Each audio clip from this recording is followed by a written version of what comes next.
যে রাজাকারের নাতিপুতি, আমি ধারাবাহিকতা আমার নষ্ট হয়ে যাচ্ছে। না না, রাজাকারের নাতিপুতির প্রসঙ্গে মাই লর্ডশিপ যখন প্রশ্ন উঠছে, আমার বক্তব্য হলো এই, আমি সাক্ষীদেরকে যারা আন্দোলনকারী হিসাবে মাননীয় ট্রাইব্যুনালে সব সাক্ষী এসছে, প্রায় সব সাক্ষীকে আমি জিজ্ঞাসা করেছি যে তারা কি রাজাকারের নাতিপুতি কিনা বা সন্তান কিনা, তারা প্রত্যেকেই অস্বীকার করেছে। এই যে এইখানে এই জায়গাটা আমি এই সাজেশনও দিয়েছি যে ছাত্র জনতারা তারা এই জিনিসটা প্রাইম মিনিস্টারের বক্তব্যটা বুঝতে ভুল করেছে। রাজাকারের প্রতি যে ঘৃণা মাননীয় প্রাইম মিনিস্টার, সেখানেও আসতেছি আমি। ওরা বিষয়টা দাঁড়ালো এইখানে যে রাজাকারের নাতিপুতিরা পাবে, মুক্তিযোদ্ধার সন্তানরা পাবে না। উনি কিন্তু এই কথা কখনো বলেন নাই। উনিও চেয়েছিলেন যে আন্দোলনটাকে রাজাকারের এই মুক্তিযোদ্ধার কোটাটা একটি সংযত পর্যায়ে, একটা স্বাভাবিক পর্যায়ে এনে এই জিনিসটাকে ছাত্রদের সঙ্গে বসার জন্য উনি চেষ্টা করেছেন। রাজাকার শব্দটা আসলো কেন? রাজাকার শব্দটা আসছে এই জন্য, যেহেতু মুক্তিযোদ্ধার প্রশ্ন আসছে, সেই জন্য বিপরীত রাজাকার আসছে। রাজাকার একটি মুক্তিযোদ্ধা, একটি বিপরীত একটি বিষয় দাঁড়িয়েছে 1971 সালে। এখানে পক্ষ কয়টা? সরকার এবং আন্দোলনকারী। হ্যাঁ, এক পক্ষ মুক্তিযোদ্ধা আর পক্ষ রাজাকার। কারা রাজাকার? না না, সব রাজাকার বলে নাই।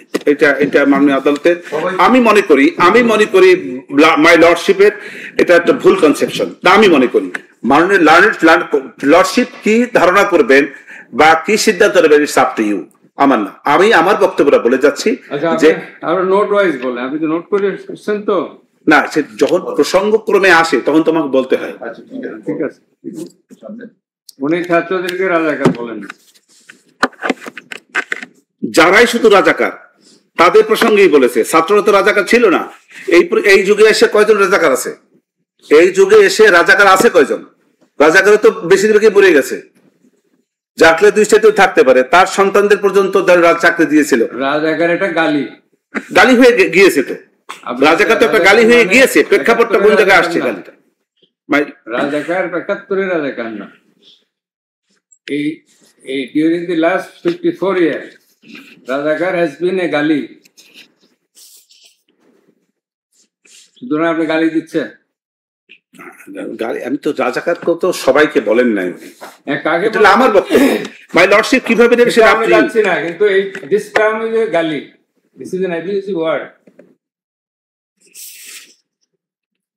এই যে রাজাকার শব্দটার যে প্রতি ঘৃণা, এটার প্রেক্ষাপটটা একটু বলি। সেখানে রাজাকার শব্দটা 1971 সালে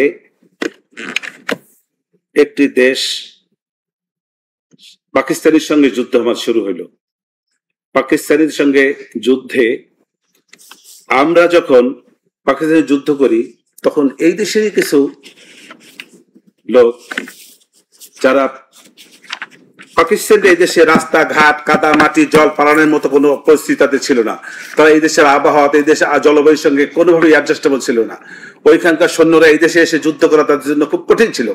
কিন্তু এই দেশেরই লোক, এই দেশের রাজাকার আল বদর আল শামস, তারা আজকে পাকিস্তানিদের হাত ধরে ধরে তাদের কোন বাড়িতে মেয়ে আছে, যুবতী মেয়ে আছে, কোন বাড়িতে মুক্তিযোদ্ধা আছে, কোন বাড়িতে মানে মুক্তিযোদ্ধা কারা সহায়তা করে, প্রত্যেকের বাড়িতে বাড়িতে নিয়ে তাদেরকে হত্যা করিয়েছে। তাদের সেই বাড়ির মেয়েদেরকে ইজ্জত লুণ্ঠন করেছে। এই তৎকালীন সময়ে যদি রাজাকার আল বদর আল শামস এইগুলি এই বাংলাদেশের স্বাধীনতার বিরুদ্ধাচরণ না করত, তাহলে রাজাকার শব্দটা উচ্চারণই হইতো না।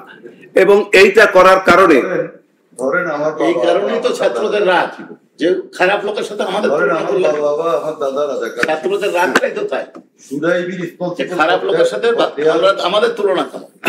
তাদের ইয়ের জন্য কি আমি হব না? উনি তো ওনাদেরকে বলেন না রাজাকার, যেহেতু মুক্তিযোদ্ধা কোটা আর ছাত্র কোটা আসছে, সেই প্রসঙ্গক্রমে এই বিষয়টা আসছে।